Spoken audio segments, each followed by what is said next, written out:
primeiro gancho que eu tô fazendo é o protótipo. Eu não sei se vai dar certo. Eu tenho uma ideia de como fazer, mas eu nunca fiz um ganchinho desse tão pequeno. Vamos ver.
Bom, agora que o gancho funcionou, eu tô bem feliz com o protótipo.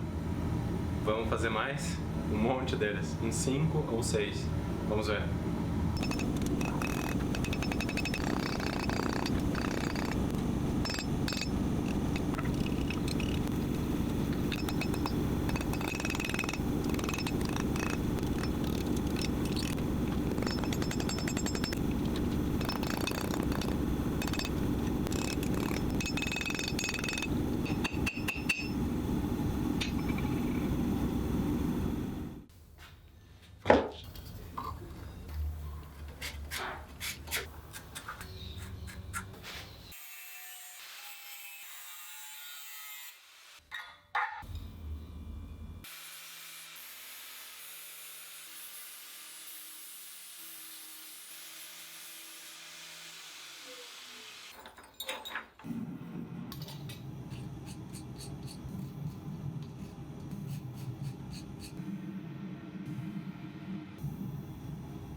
Eu acabei de usar um truque que é pegar parafusos normais, jogar dentro da forja, deixar eles uns 10 minutinhos lá e depois tirar. Eles escurecem, eles ficam da cor que os ganchos ficaram.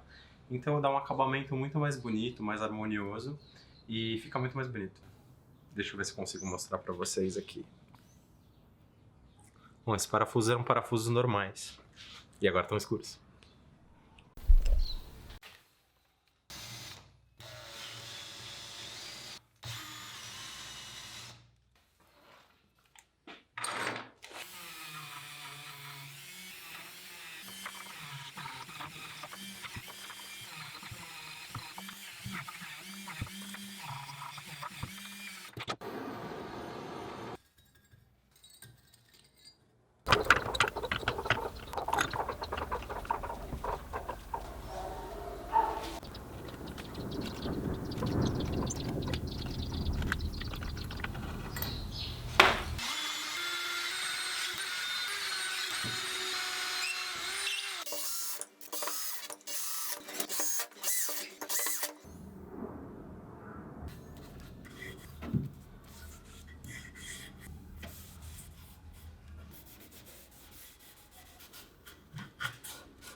Bom, assim eu termino este projeto, que é um dos primeiros de organização da oficina e o primeiro daquela parede cinza.